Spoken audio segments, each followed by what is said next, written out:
How we doing? Another night here on Sauna Talks, where I suffer and think and do what I can to share with anybody that's listening.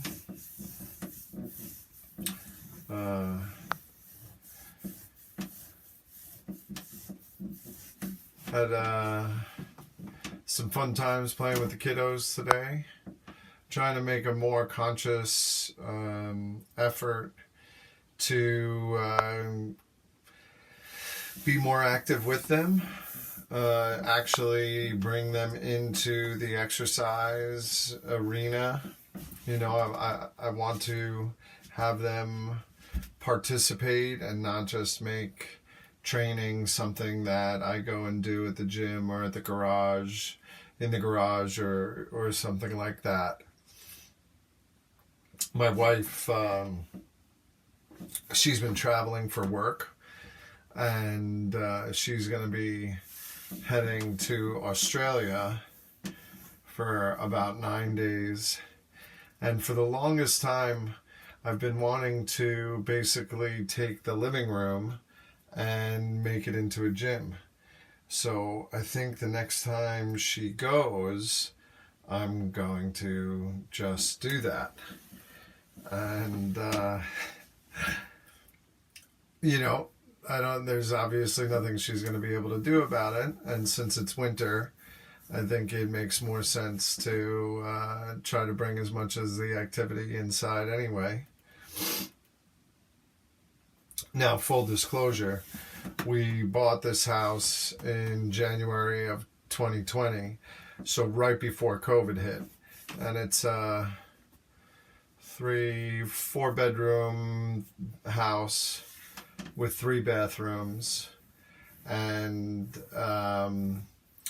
at the time, we were coming from a 1-bedroom co-op that I had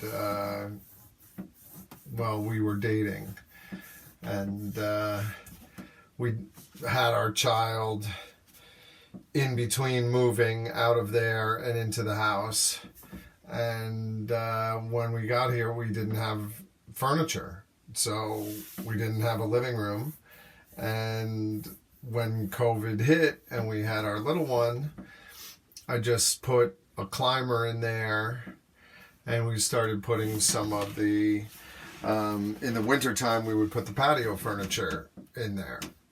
So it's not like I'm really doing like a major switcheroo. It's that most of the time that room is fairly empty. There's been some mats, climbers, and things like that. But now I've got a gymnastics bar in there, a couple of rebounders or small trampolines.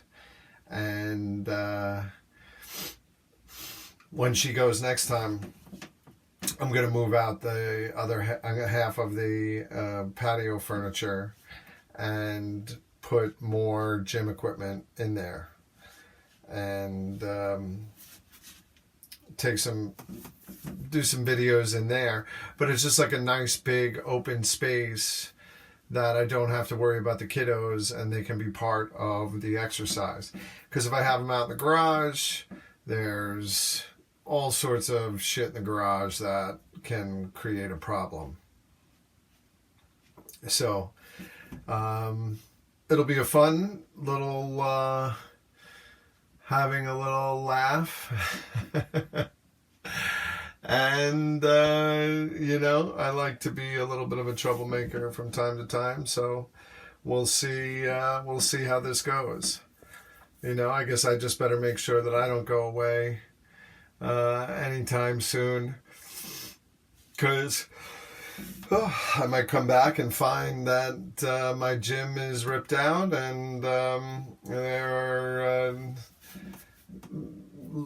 couches and armchairs and all other kind of crap to that will be in there. Now, the other reason why 4-5 years later we don't have furniture is it feels pretty ridiculous to get new nice furniture when I've got now 3 kids, under 5.5. So in talking with other parents on this, they think that it would be insane, and I get to laugh at their stories on when they got a new couch and it was destroyed by their young kids in a very short period of time. If you have problems drinking water, I suggest you just get liter-sized cup of water, and it makes it go down.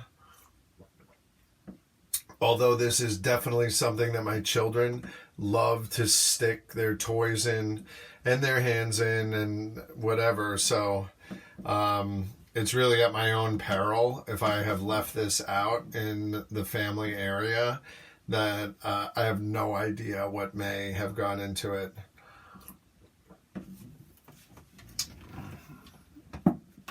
I'm sure other parents can relate to that kind of stuff. But I think I'm in like it's just impossible to worry about germs as much as you would. And maybe that's a parent 3 kind of deal, right? So the first kid, if the bottle or the pacifier fell out of the mouth, you'd take it, you'd put it back to the sterilizer. By kid 2, it gets like a rinse under really hot water. By kid 3, you just like rub it on your shirt, or you run it underwater for 2 seconds and it's good to go. I'm not proud of how much food I've eaten off the floor in the last few years, but a lot of food, a lot of good quality food. I spend a lot on making sure everything's organic, grass-fed, grass-finished, raw, dairy, everything like that. And these kids are like gremlins eating after midnight, and stuff is flying everywhere. So, if it's protein, I can't even say it's like a 5-second rule, but I try to be quick about it. And then I'll say like, oh, well, the cleaning people just came, and then it's like, oh, actually, I guess they were just using chemicals instead of regular dirt. So who knows if that's actually a better choice or not. So, yeah, it's back to the working out with the kiddos. There's nothing better than when your kids are mobbing you. There's just nothing better than when they're laughing and giggling and flopping on you and excuse me. They just do the funniest things. My older daughter, like a year and a half ago, she started like coming into the room with a bare bottom, walking backwards, shaking her butt at me and my wife, saying, "Chicken butt, chicken butt, chicken butt." And that was hilarious to us. And she did it enough that then the 2.5-year-old will come, waddling in backwards so much slower. And you just hear, "Chicken butt, chicken butt, chicken butt." And like, those are the things that I can't wait to bring up at their wedding. Those are the things that I can't wait for, like when they think they're being cool and try to crap on me in front of their friends or whatever, or say something that's inappropriate or allude to like dating or being with a guy or some sort of hookup. I've got my ammunition, right? Like, I know the songs within 1 to 2 songs that they were conceived to. It's, my one was, the first one was in, she was with a medical assistant. So, you know, that was an office visit kind of situation. But I know that because we changed up some of the music that my wife and I would normally listen to, and you know, I'm ready to break that out if this girl gets too lippy or thinks she's gonna give me a hard time. So, you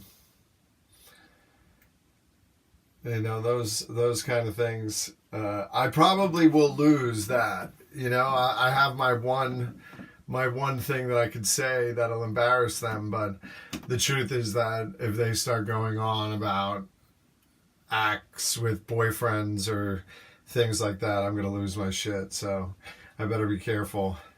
And knowing what a wise ass I am, and how I'm gonna definitely teach them to always have something to say, I better really watch out. But that's you know, that's to deal with at another time. I might not be able to teach them what is naturally in me. I grew up in a household of tough ball breakers, and you just always had to be on your toes. It could come from mom, it could come from dad, it was trying to come from brothers, uncles, aunts, everyone. So you had to really, you really had to be thinking, you know, you really had to be ready and watch what you say and actually play it like chess moves, because sometimes you would say something and you would be stepping on a landmine. But then there would be other times where I have to think about it so much in advance that you could set a trap for someone. And that they would go for the low-hanging fruit insult, and then you could just come over the top and absolutely annihilate them. So, you know, and a lot of that happened at Thanksgiving. That was the big weekend to watch out for, when the whole family got together, and there would be the after dinner gambling, AC-doocy time, and the gallons of Carlo Rossi would be going down, and it did not matter if you were a kid in feety pajamas. Everybody was fair game. So, good times. A real Darwinian holiday dinner. So, anyway, thanks for the chat. We're about to burn out here. So, be well. Have a good night. Talk soon.